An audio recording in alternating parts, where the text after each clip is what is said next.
እንዲባረር ተደርጓል።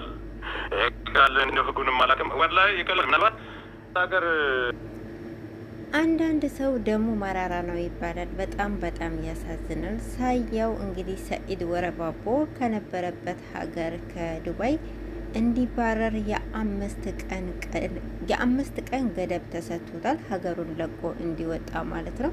በጣም ነው የሚያሳዝነው። በቅርብ ጊዜ ከሳውዲ አረቢያ እስር ቤት ታስሮ ሀገር ገብቶ እንደገና ከመጣ ገና 6 ወር አልሆነውም እኮ።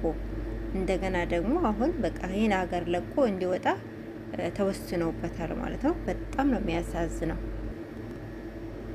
አሰላሙ አለይኩም ወራህመቱላሂ ወበረካቱ። ውድ ቤተሰቦች እንዴት ናችሁ? ሰላም ናችሁ? አልሐምዱሊላህ እኔ ሰላም ነው። በያላችሁበት ሰላማችሁ ብዝት ተረፍ ይበልልኝ እና ውድ ቤተሰቦች ከመግቢያው እንዳያችሁት ሳያ ወደ ሀገር እንዲገባ ተወስኖበታል ማለት ነው። ወላሂ በጣም ነው ያሳዝነኝ እውነት ለመናገር። ይኸው እንደ ማንኛውም ሰው ነበረ። በሀኒ ጉዳይ የተነሳ ነው ይሄ ነገር የመጣው። በሀና ጉዳይ የተነሳ ነው። በሀና ጉዳይ ደግሞ እሱ ብቻ አይደለም፣ እሱ ቤት ብቻም አይደለም።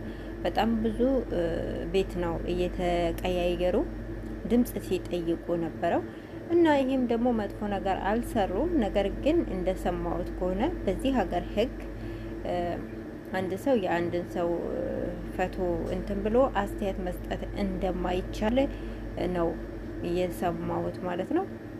እውነት የሆነ ውሸት አላውቅም። እሱ ራሱ እንዳለው ምንም አይነት ክስ አልደረሰኝም፣ አልተከሰስኩም፣ ጠሩኝ፣ ሄድኩኝ፣ 5 ቀን ብቻ አለ ሀገር ለውጣ አሉኝ ነው ያለውና በጣም ነው የሚያሳዝነው ወላሂ።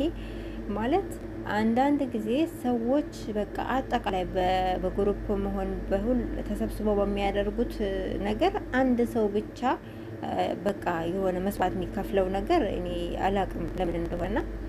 ለዚህ ወንድማችን ሳያ በቃ ሁሉም ኢትዮጵያዊ ሊረዳው ይባል ነው ያሰበው ወላሂ። እሱ ሳውዲ አረቢያ እንደምታውቀው ሳውዲ አረቢያ እስር ቤት ገብቶ ከእስር ቤት ወጥቶ ገና ኢትዮጵያ ከገባ ተመልሶ ሲመጣ ደግሞ እዚህ ዱባይ 6 ወር እንኳን አለው ነው አመቱ እንኳን አልሞላም። በዚች ያ ሰዓት ደግሞ እንደገና ሀገር ለቀህ እንድትወጣ ተብሏል። እንግዲህ ታውቃላችሁ ቤተሰብ አለው፣ ልጆች አሉት እና ያ ብዙ ኃላፊነት ያለበት ሰው ነው። በቅርብም እህቱ እንደሞተች ተነግሯል እና አላህ ሱብሃነሁ ወተዓላ ይድረስለት ነው ምለው። ሀቂቃ ያው ሁሉም ሰው ከጎኑ ሊሆን ይገባል ብዬ ነው የማስበው። በተለይ በዚህ በሀና ዙሪያ ሁሉም ኢትዮጵያዊ በሚባል ደረጃ ድምጽ ሆነዋል እና አላቅም የእሱ እንዴት እንደገነነ እሱ ብቻ ለምን እንደዚህ በቃ ዋጋ እንደሚከፍል አልገባኝም እውነት ለመናገር። ነገር ግን በቃ ያው እንግዲህ አንዴ ተወስኖበታል፣ ከሀገር ውጣ ተብሏል። ግን ሁሉም ሰው ጎኑ ሊቆም ይገባል። እሱ ያደረገው መጥፎ ነገር አይደለም። ለእህታችን ድምጽ ሲጠይቅ ነበረ። ከዛ ቤት ስራውን ሲሰራ ነበር። ምንም መጥፎ ነገር ሲያወራ ተሰምቶም አያውቅም፣ አይታወቅም። ግን በዚች በእህታችን ዙሪያ ሁሉም ሰው ድምጽ እንደሚሆነው እሱም ግንባር ቀደም ድምጽ ሲሆን ነበር። እንደውም በጣም ስሜታዊ ከመሆን ከአንዳንድ ሰዎች ያው እንትን ድንበር የመተላለፍ ነገር ነበረ። እሱንም ይቅርታ ጠይቀዋል። ነገር ግን አሁን ባለው ነገር ሁኔታ ላይ አንዴ በቃ ሁሉም ሰው በቃ አብሽር አለን ከጎንህ ነን ተባብሎ ላሽ እንደማለት ነገር ነው እኔ የሚታየኝ። አሁን ማንም ሰው ምንም አይነት ነገር ሲለኝ በቃ ምንም ሰው ጸጥ ብሎ ነው ያለውና የወንድማችን የሆነ ነገር ሊደረግለት ይገባል። እሱ ለእህታችን ድምጽ ሲጠይቅ ነበረ። በዛ ሁኔታ ላይ ሆኖ በዛ ምክንያት ነው እንግዲህ ከንዲራው የተባረረው፣ ለሷ ድምጽ በመሆኑ ነው። ይሄ ወንድማችን እንደ ማንኛውም ሰው ለፍቶ አዳሪ ነው። የሰው ቤት ነበረ ተቀጥሮ እየሰራ የነበረውና እርዳታ ያስፈልገዋል ብዬ ነው የማስበው ለሀቂቃ ማለት ነው። ያው እንግዲህ መቼም ታዋቂ ለታዋቂ ሰዎች ይሆናሉ ብዬ አስባለሁ። ብዙ ጊዜ ያው ትንንሽ ሰዎችን ማለት እንዲህ የማይታወቁ ልክ እንደኔ አይነት ሰዎች እውቅና የሌላቸው ሰዎች ምንም እንትን ቢደርስባቸው ምንም ሊደርስላቸው አይችልም። ግን እነሱ ታዋቂ ቲክታከሮች እዛ አብረው የነበሩ ሁሉ አብረው ሲወጡ ሲወርዱ የነበሩ ሁሉ የሆነ ነገር የሆነ ነገር ሊደረግ ወይም ሌላ ሀገር እንዲሄድ መረዳት አለበት። ወይም ደግሞ በሀገሩ የሆነ ስራ የሚሰራበትን እርዳታ ብቻ ያስፈልገዋል ብዬ ነው የማስበው ወላሂ ሀቂቃ። ይህ ሰው ለራሱ ሲሰራ አይደለም፣ መጥፎ ነገር ሲሰራ ተይዞ አይደለም ከሀገር እንዲለቅ የተፈረደበትና ለእህታችን ድምጽ ሲሆን ነው። አንዲት የአረብ ሀገር እህታችን ድምጽ ሲሆን ነው።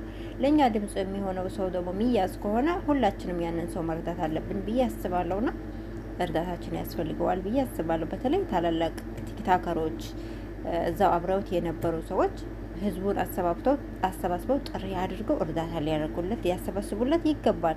ያው ዞሮ እነሱ እኮ አይደለም የሚረዱት፣ የመዳም ቅመሞች ናቸው የሚረዱት፣ ምን ጊዜም ማለት ነው።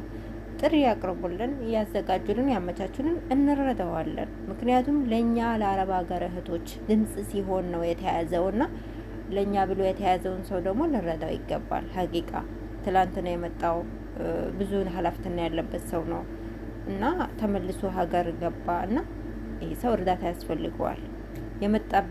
የመጣበትን ራሱ ያልከፈለ ሊሆን ይችላል እና ሁሉም ሰው ከጎኑ ሊቆም ይገባል። እውነት ለመናገር በጣም አሳዝኖኛል። ወላሂ ሀቂቃ አላህ ይርዳው፣ አላህ ይድረስለት። ሁሉም ሰው ከጎኑ ሊቆም ይገባል ብዬ ነው የማስበው። እንደዚህ ዝም ሊባል አይገባም። ምክንያቱም ሁሉም ሰው ነበረ። በነገራችን ላይ እኛ ሀበሾች ብዙ ጊዜ ያለን ልምድ የሆነ ነገር ላይ በቃ እናበረታታለን፣ ሆይ ብለን እንገፋዋለን። ችግር ውስጥ ሲገባ ሁሉም ሰብሰብ በማለት ነገር አለና ይሄ ትክክል አይደለም። እስከ መጨረሻው ከጎኑ ልንሆን ይገባል።